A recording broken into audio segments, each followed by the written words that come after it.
Hey guys, this exercise is called the military press, and two versions. We can do it seated or standing. Primary muscle groups worked.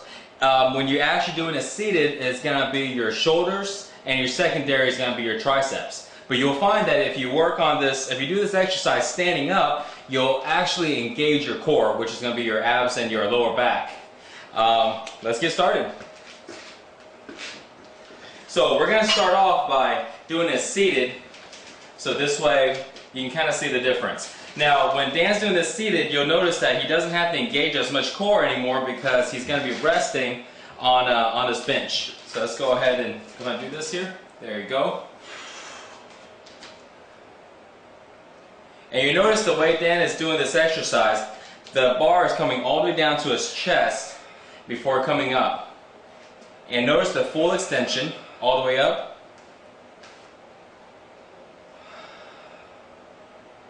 Perfect.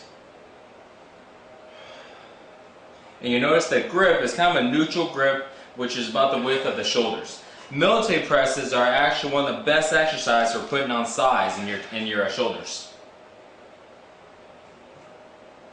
Okay, good. Now let's try this standing up. Okay, so let's come up to the side and let's really get a side view. This is very important for military presses.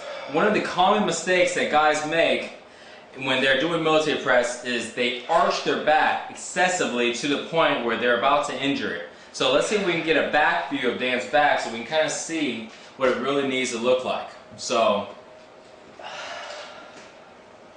you'll notice if you see Dan's back is entirely straight. So, and you'll see how it has to stay very tense. You see all the back muscles working here. So let's see if we can keep our back a little more straighter here. Good. So you'll notice that all the muscles have to be engaged in his back now because he's standing up. Lower back, his abs in the front, and just so he can go ahead and do this military press standing up. So very big difference here between standing and sitting. Okay, we're good, Dan. That was good. This exercise is actually very dangerous if you don't know how to do this right standing up. So you want to make sure that you really follow the form correctly. When you're seated, it's not as much because you have the back support and there's less moving action. So a couple common mistakes. And you notice I'm not using any weight here. The reason why is because we want to make sure we really get this form 100% correct. So, common mistakes, again, first of all, would be the excessive back arching.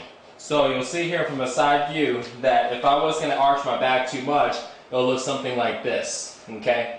And too much stress on your back, and I can actually feel my back already, and I haven't even went ahead and pressed it yet. So make sure you keep your chest out, and your back should have just a slight natural arch, but not to the point where it's excessive.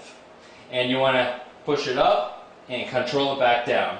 Another common mistake you'll see guys make is they actually go ahead and try to throw the weight up as fast as they can, and when it comes down, it's a lot of impact again on their back. And this is kind of what it looks like. So even if I had weight on here, you'll see that doesn't control the weight much, and you're pretty much just kind of using momentum and just kind of throwing it up, and you're not contracting your shoulders enough. So you always want to make sure that you control the weight up and down, and this way you can really go ahead and get the full emphasis of this exercise, which is building nice, round, big shoulders. Some of the modifications that you can do for this exercise, number one will be the grip. You can grab it at a neutral grip, which is the width of your shoulders. If you want to go ahead and produce kind of a wider shoulder, you can actually go with a wider grip. And if you want to kind of go ahead and work a little more on your front delts, but you're going to take in a lot more triceps, you can go with a closer grip. Now, one big difference in doing military presses is kind of where you put your elbows. And let me show you what I mean. There's two ways to do military presses. And this is a tip that actually most guys don't know about because the emphasis, the change is so small, it's really hard to really tell. So, when you're doing a military press, You'll see a lot of guys do this. This is more the common way of doing it. Let's really get a close up here. So they'll grab the bar and they'll have their elbows flared out to the back like this. They'll look up and they'll press like this. Okay? Now you'll notice that this does work on your shoulders, but this also works a lot on your triceps. Okay? Now this is not the wrong way to do this. You can actually do it this way, and this is the correct form, but that actually uses a lot of your triceps. Now another way to do this is actually with your elbows pointed forward. And let me go ahead and show you the difference here. So between elbows pointed forward or elbows back. When you put your elbows forward, what it does is it actually uses your deltoids a lot more, your shoulders a lot more, and it takes the stress off your triceps. So when you're doing it, it's almost like the bar is sitting on your hand. And if for the people who are experienced, you may not even need to grab onto it very much, but I wouldn't recommend it because you always want to make sure safety's first. So let's grab onto it, and you press up, and you come down. Up, and down, okay, with your elbows forward. Okay. Dan, anything you want to add to this? So when you're going down like this, you recommend guys involve their legs at all, or not at all? Usually you don't want to put in too much legs. You'll find that when you get to the last reps, you'll probably want to use a little bit of momentum to get it up, and that's perfectly fine for those last reps. But in the beginning reps, you always want to aim for good form and make sure you use your shoulders to get the weight up.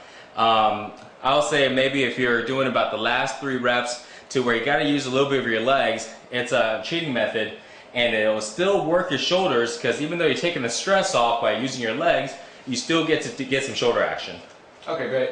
Another thing I wanted to ask, would you ever recommend that guys use a grip without the thumb to kind of line it with their wrist better, or is that not recommended? It's not recommended in the beginning just because a lot of guys aren't used to placing the bar right on their hand. Yeah. And so I would recommend, if you haven't gotten used to doing this, go ahead and just grab onto the bar. It's a lot safer. You'll see that when guys start working out for a few years in, they'll go ahead and kind of have it sit on there. And the reason why is because when you have the weight sit on your hand, it's easier to have it sit right on the ball right here on your hand. And what that does is that allows the weight to travel straight down and work on your shoulders more than to have the weight sit right here. Okay, that actually stresses your wrist more, because if you can see, if I push the weight here, what happens? The wrist moves. If you push the weight here, what happens? The pressure goes straight. Okay, the pressure travels straight down. So that's why guys a lot of times would go ahead and have it sit right here and not completely grab it. But for beginners, definitely go ahead and grab it until you really get used to the motion. Right. And one last thing, I know that especially when you isolate the shoulders, it's pretty tough when you're like on the chest here. Do you ever recommend guys go up like explosively from here, or like go pretty slow with control off the chest? Well, when you're doing it like that, remember the two different positions we talked about. The one that Dan did is actually with your elbows back. And when you do that, you actually don't have to have it touch your chest. So again, when your elbows are back and you're coming like this, the bar can actually be about your mouth or maybe about your chin, and that's perfectly fine. But it's when you bring your elbows forward that you can actually let it go all the way down, to your chest. So when you're doing it that way, Dan, just go ahead and have it come down to wherever you feel comfortable. You don't have to have it touch your chest. It's only when the elbows are forward. Okay, great. Okay, so that's it for the military press. One more thing I want to add in before I forget. Notice that we did the military press seated using a back support. A lot of times you'll find that you can actually do military press without the back support and do it to where you're on a flat bench without it. The only difference is you'll now engage a little more of your core, a little bit of your back and abs. Not as much as standing up, but just a little bit more, so it's kind of like an in-between. And that's actually something I like doing, just so I make sure it's a lot safer than standing up, but it allows me to still engage a little bit of core. And that'll be it for military presses.